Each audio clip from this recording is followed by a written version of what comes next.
અરે વાહ, સ્માર્ટફોનની દુનિયામાં તો ફરીથી ધમાલ મચી ગઈ છે. આજે વાત કરીશું એક એવા ફોનની જેણે માર્કેટમાં આવતા પહેલાં જ બધાનું ધ્યાન ખેંચી લીધું છે.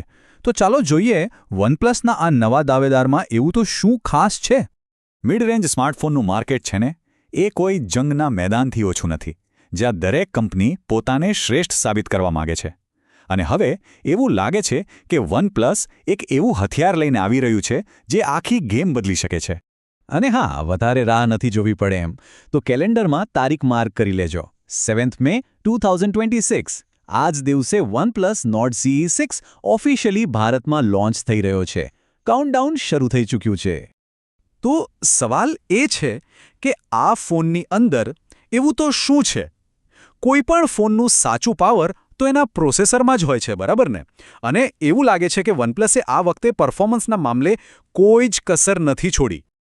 આ ફોનનું દિલ છે powerful Snapdragon 7S General 4 chipset. આનો સીધો મતલબ શું? મતલબ કે ભલે ગમે તેટલા એપ્સ એકસાથે ખોલો કે પછી હાઈ એન્ડ ગેમ્સ રમો, ફોન જરા પણ અટકશે નહીં, એકદમ સ્મૂથ ચાલશે. અને હા, આ પ્રોસેસર ખાલી સ્પીડ નથી આપતો, બેટરી પણ બચાવે છે. હવે આવે છે આ ફોનનો સૌથી મોટો હાઇલાઇટ, 8000 mAhની જંગી બેટરી. જરા વિચારો તો, એકવાર ફૂલ ચાર્જ કરો અને પછી 2 દિવસ માટે ચાર્જર શોધવાની કોઈ માથાકૂટ જ નહીં. આને કહેવાય ખરી આઝાદી.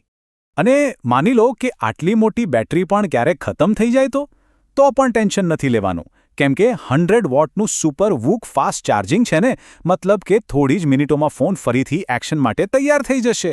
સ્પીડ અને પાવરનું આ કોમ્બિનેશન ખરેખર જબરદસ્ત છે. પરફોર્મન્સની વાત તો થઈ ગઈ, પણ ફોન વાપરવાની અસલી મજા તો એની સ્ક્રીન અને કેમેરામાં જ છે. તો ચાલો જોઈએ કે વનપ્લસ આ મામલે શું કમાલ બતાવવાનું છે. પહેલા વાત કરીએ ડિસ્પ્લેની. 144 હર્ટ્ઝની એમ્યુલેટ સ્ક્રીન પર બધું જ માખણ જેવું સ્મૂથ લાગશે. ભલે ગેમ રમો કે પછી ઇન્સ્ટાગ્રામ સ્ક્રોલ કરો, અનુભવ જ અલગ હશે. અને જેમને ફોટોગ્રાફીનો શોખ છે એમના માટે 50 મેગાપિક્સલનો મુખ્ય કેમેરો છે, જે દરેક ફોટોમાં ચાન પૂરી દેશે. તો અહીં સવાલ એ ઊભો થાય છે કે શું આ ડિસ્પ્લે પોતાના ક્લાસમાં બેસ્ટ સાબિત થશે? જુઓ, 144 હર્ટ્ઝનો આંકડો તો જોરદાર લાગે છે, પણ ખરી કસોટી તો ત્યારે જ થશે જ્યારે એ બીજા ફોનની સામે ટક્કર આપશે. સારું, આટલા બધા જબરદસ્ત ફીચર્સ સાંભળ્યા પછી મગજમાં એક જ સવાલ આવે ખરું ને, કે ભાઈ આ બધું મળશે કેટલામાં? શું આ ફોન ખરીદવા માટે ખિસ્સું ખાલી કરવું પડશે? ચાલો, એ પણ જાણી લઈએ. તો જુઓ, જેવી અપેક્ષા હતી, વનપ્લસે કિંમત બાબતે બાજી મારી છે. બેઝ મોડલ કદાચ 27,000થી 31,000 રૂપિયાની વચ્ચે મળી શકે છે. અને જો વધુ સ્ટોરેજવાળું મોડેલ જોઈતું હોય તો થોડા વધારે આપવા પડશે. સાચું કહું તો આ કિંમતે આટલા ફીચર્સ બજારમાં હલચલ મચાવવા માટે આટલું પૂરતું છે. તો આ બધી માહિતી પછી ફાઇનલ સવાલ એ છે કે શું વનપ્લસ નોર્ડ CE6 ખાલી બીજો એક મિડ રેન્જ ફોન છે કે પછી એનાથી કંઈક વધારે છે? શું આ સાચે જ એક ગેમ ચેન્જર છે? ચાલો ફટાફટ એના 3 સૌથી મોટા પ્લસ પોઈન્ટ પર એક નજર નાખી લઈએ. પહેલું, 8000 mAhની મેગા બેટરી. બીજું, 100 વોટનું રોકેટ જેવું ફાસ્ટ ચાર્જિંગ. અને ત્રીજું, 144 હર્ટ્ઝની સુપર સ્મૂથ ડિસ્પ્લે.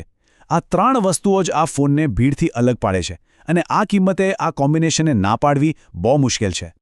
તો છેલ્લો અને સૌથી મોટો સવાલ, શું OnePlus Nord CE6 mid range માર્કેટના નિયમો બદલી નાખશે? કાગળ પર તો આ ફોન એકદમ ચેમ્પિયન જેવો લાગે છે, પણ અસલી વિજેતા તો ત્યારે જ કહેવાશે જ્યારે એ આપણા હાથમાં આવશે. તો બસ 7 મે સુધી રાહ જોવી પડશે. જોઈએ કે આ નવો ખેલાડી કેટલો દમ બતાવે છે. આના પર નજર રાખવી તો બને જ છે.